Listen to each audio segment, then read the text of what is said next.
Hi friends, ನೀವು ನೋಡ್ತಾ ಇದ್ದೀರಾ ಪುಟ್ಟ ಮನೆ ಅಡುಗೆ.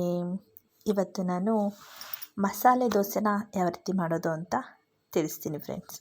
ನಾನು ಆಲ್ರೆಡಿ ದಿಢೀರ್ ಮಸಾಲೆ ದೋಸೆನ ಯಾವ ರೀತಿ ಮಾಡೋದು, ಅಕ್ಕಿ ನೆನೆಸ್ತೇನೆ, ನಾವು ಹಿಟ್ಟನ್ನ ರುಬ್ಕೊಂಡು ಹೇಗೆ ದಿಢೀರ್ ಮಸಾಲೆ ದೋಸೆನ ಮಾಡೋದು ಅಂತ ಆಲ್ರೆಡಿ ತೋರಿಸಿದ್ದೀನಿ.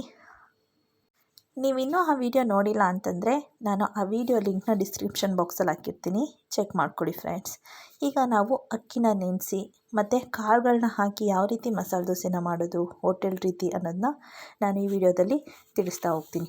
ಬನ್ನಿ ಫ್ರೆಂಡ್ಸ್, ಹೇಗೆ ಮಾಡೋದು ಅಂತ ನೋಡೋಣ. ಇಲ್ಲಿ ನಾನು 1 kg ಅಕ್ಕಿನ ತೊಗೊಂಡಿದ್ದೀನಿ.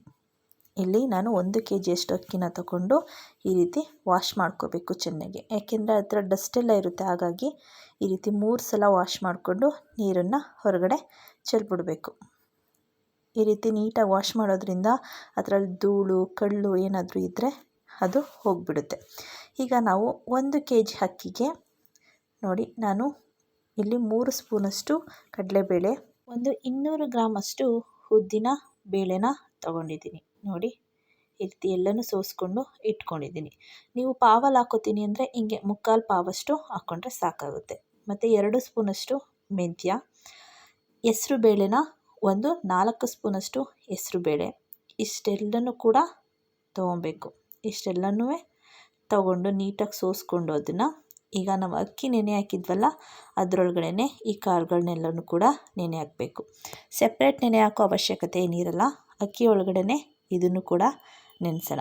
ಒಂದು 5 to 6 hours ಈ ರೀತಿ ನೆನೆಸಿದ್ರೆ ಸಾಕಾಗುತ್ತೆ. ನೋಡಿ, ಇದನ್ನು ಕೂಡ ಚೆನ್ನಾಗೆ ವಾಶ್ ಮಾಡ್ಕೊಳ್ಳೋಣ. ಈ ರೀತಿ ಚೆನ್ನಾಗೆ ವಾಶ್ ಮಾಡಿಕೊಂಡು ಆ ನೀರನ್ನೆಲ್ಲ ಹೊರಗಡೆ ಚೆಲ್ಬಿಟ್ಟು ಹೊಸ ನೀರು ಹಾಕಿ ನಾವು 5 ರಿಂದ 6 ಗಂಟೆ ನೆನೆಸೋಣ. ನೋಡಿ, ಈ ರೀತಿ ನೆನೆಸ್ಬಿಡೋಣ. ಇಲ್ಲಿ ನೋಡಿ, ನಾನು 5 ರಿಂದ 6 ಗಂಟೆ ನೆನೆಸಿದ್ದೆ. ಎಲ್ಲನೂ ಕೂಡ ಚೆನ್ನಾಗಿ ನೆಂದಿದೆ. ಈಗ ಜಾರ್ಗೆ ಹಾಕ್ಕೊಂಡು ನಾವು ಎಲ್ಲನೂ ಕೂಡ ಈ ರೀತಿ ನುಣ್ಣಗೆ ರುಬ್ಕೊಬೇಕು. ಎಲ್ಲ ಅಕ್ಕಿ ಕಾಳು ಎಲ್ಲನೂ ಕೂಡ ಮಿಕ್ಸ್ ಮಾಡಿಕೊಂಡು ನಾವು ಈ ರೀತಿ ರುಬ್ಬಿ ಓವರ್ ನೈಟು ಹಾಗೆ ಬಿಡಬೇಕಾಗುತ್ತೆ. ಇದಕ್ಕೆ ರುಚಿಗೆ ತಕ್ಕಷ್ಟು ಉಪ್ಪನ್ನು ಈಗಲಾದರೂ ಹಾಕ್ಕೊಬೋದು, ಇಲ್ಲಾಂದರೆ ನೀವು ಬೆಳಿಗ್ಗೆ ಎದ್ದು ಕೂಡ ಮಿಕ್ಸ್ ಮಾಡ್ಕೋಬೋದು. ನಾನು ನೈಟೇ ಉಪ್ಪನ್ನು ಹಾಕಿ ಈ ರೀತಿ ಇಟ್ಟಿದ್ದೆ. ನೋಡಿ ಎಷ್ಟು ಚೆನ್ನಾಗಿ ಉಬ್ಬಿದೆ ಅಂತ. ತುಂಬ ಚೆನ್ನಾಗಾಗುತ್ತೆ ದೋಸೆ. ಮನೆಯಲ್ಲಿ ಟ್ರೈ ಮಾಡಿ ನೋಡಿ ಫ್ರೆಂಡ್ಸ್. ಈಗ ಬನ್ನಿ ಮಸಾಲೆ ದೋಸೆನ ಮಾಡೋಣ. ಇಲ್ಲಿ ಒಂದು ತವಾನ ಇಟ್ಟು ಅದು ಕಾಯೋದಕ್ಕೆ ಇಟ್ಟು ಕಾದ್ಮೇಲೆ ನಾವು ಹಿಟ್ಟನ್ನು ತಗೊಂಡು ದೋಸೆ ಹಾಕಬೇಕು. ನೋಡಿ ಎಷ್ಟು ಚೆನ್ನಾಗಿ ಬರ್ತಿದೆ ಅಂತ. ತುಂಬ ಟೇಸ್ಟಿಯಾಗಿರುತ್ತೆ, ಏಕೆಂದರೆ ನಾವು ಕಾಳುಗಳನ್ನ ಹಾಕಿರ್ತೀವಲ್ಲ, ಹಾಗಾಗಿ ತುಂಬ ಟೇಸ್ಟಾಗಿರುತ್ತೆ. ಒಂದು ಸಲ ಮನೆಯಲ್ಲಿ ಟ್ರೈ ಮಾಡಿ ನೋಡಿ ಫ್ರೆಂಡ್ಸ್. ಈ ರೀತಿ ಕೆಂಪು ಮಸಾಲೆ ಚಟ್ನಿನ ಈ ರೀತಿ ಎಲ್ಲ ಕಡೆ ಸ್ಪ್ರೆಡ್ ಮಾಡ್ಕೋಬೇಕು. ಕೆಂಪು ಮಸಾಲೆ ಚಟ್ನಿ ರೆಸಿಪಿ ನಿಮಗೆ ಇನ್ನೂ ನೋಡಿಲ್ಲ ಅಂತಂದರೆ ನನ್ನ ಚಾನಲ್ನಲ್ಲಿ ಆಲ್ರೆಡಿ ವಿಡಿಯೋ ಅಪ್ಲೋಡ್ ಮಾಡಿದ್ದೀನಿ. ನಾನು ಡಿಸ್ಕ್ರಿಪ್ಷನ್ ಬಾಕ್ಸಲ್ಲಿ ಲಿಂಕ್ ಕೊಟ್ಟಿರ್ತೀನಿ, ಚೆಕ್ ಮಾಡ್ಕೊಳ್ಳಿ ಫ್ರೆಂಡ್ಸ್.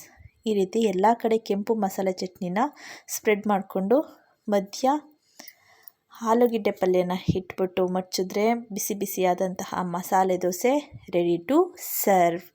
ಇದೇ ರೀತಿ ಎಲ್ಲ ದೋಸೆನೂ ಹಾಕ್ಕೊಂಡು ನಾವು ಸರ್ವ್ ಮಾಡ್ಕೋಬೋದು.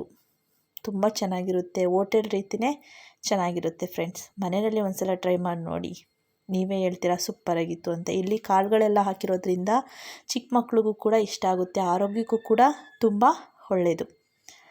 ನಿಮಗೆ ಈ ಮಸಾಲೆ ದೋಸೆ ರೆಸಿಪಿ ಇಷ್ಟ ಆಗಿದ್ದರೆ ಪ್ಲೀಸ್ ಫ್ರೆಂಡ್ಸ್ ಒಂದು ಲೈಕ್ ಮಾಡಿ, ನಿಮ್ಮ ಫ್ರೆಂಡ್ಸ್ಗೂ ಫ್ಯಾಮಿಲಿ ಮೆಂಬರ್ಸ್ಗೂ ಶೇರ್ ಮಾಡಿ ಫ್ರೆಂಡ್ಸ್. ನಮ್ಮ ಚಾನಲ್ನ ನೀವು ಇನ್ನೂ ಸಬ್ಸ್ಕ್ರೈಬ್ ಮಾಡ್ಕೊಂಡಿಲ್ಲ ಅಂದರೆ ಪ್ಲೀಸ್ ನನ್ನ ಚಾನಲ್ನ ಸಬ್ಸ್ಕ್ರೈಬ್ ಮಾಡ್ಕೊಳ್ಳಿ. ಪಕ್ಕದಲ್ಲಿ ಕಾಣೋ ಬೆಲ್ ಬಟನ್ನ ಓಕೆ ಮಾಡಿ, ಆಲ್ ಅನ್ನೋದನ್ನ ಸೆಲೆಕ್ಟ್ ಮಾಡ್ಕೊಳ್ಳಿ friends. Thank you all friends.